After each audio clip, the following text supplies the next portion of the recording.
Hey friends, thanks again for joining me today. Grab a Bible, go to Matthew chapter 7, verse 7. This is 5 minutes of faith.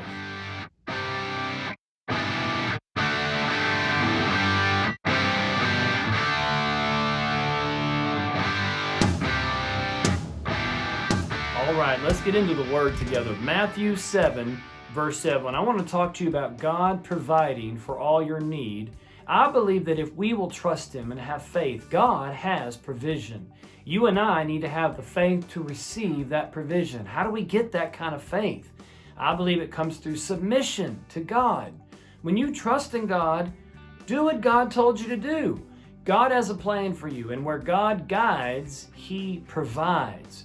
He will provide for you what you need, but you've got to be in the place where He told you to be in order to receive it.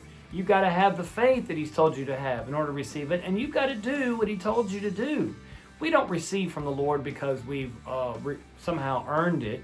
We don't receive from the Lord because we've pleased Him with our acts and we've pleased Him now with all of these religious things. No, we please the Lord with our faith, and we receive by faith. But the way we release and make that faith go to work is by submitting and doing what God said to do. And this is what Matthew 7 verse 7 says, ask and it will be given. See, God wants to give it, but you got to ask. Your part is to ask. Ask in faith. He says, seek and you will find. Knock and it will be open to you. For everyone who asks receives, and everyone who seeks will find, and everyone who knocks it will be open. Notice how there's two parts. You do your part, God is faithful to do His part. And it's not that God is somehow withholding until you do your, if you don't do your part, I won't do my part. No, it's not that.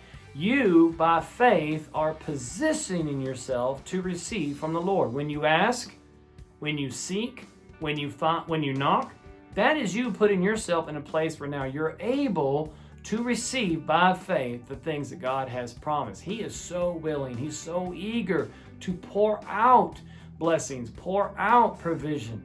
We just need to be in that place of submission to receive it. Faith in the promise is fruit of knowing the promiser. I know God is faithful to give what He said He would give. That means I need to submit. I just need to know Him, and I need to trust Him, and I need to do what He says to do.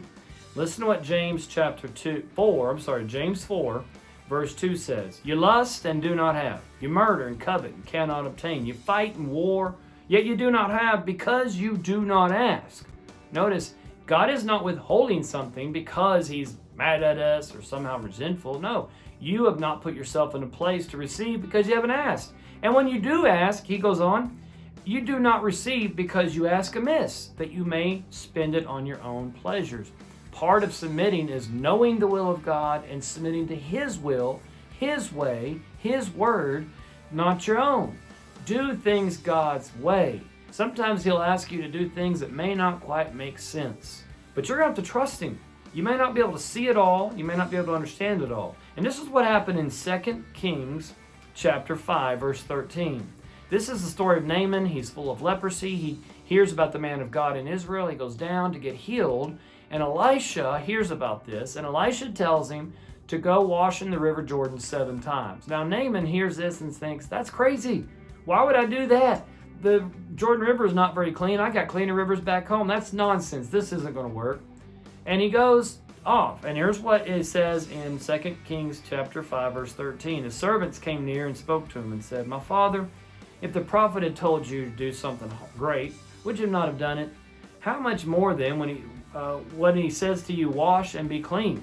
So he went down and dipped 7 times in the Jordan, according to the saying of the man of God. See, according to God's will. And his flesh was restored like the flesh of a little child. And he was clean. Not only did he get healed, but he got brand new skin. Well, again, to Naaman, this didn't make any sense. But it came down to that simple submission. Just do what he told you to do, whether you understand it, whether you can figure it all out, just do it. And sometimes that's the way it is for us. Just do what he said to do, and when you do, you're going to be in that position to receive all that God has for you. He's willing, He's ready. You and I just have to receive it by faith and obey and submit. I hope this has encouraged you. Be blessed today. 5 minutes of faith.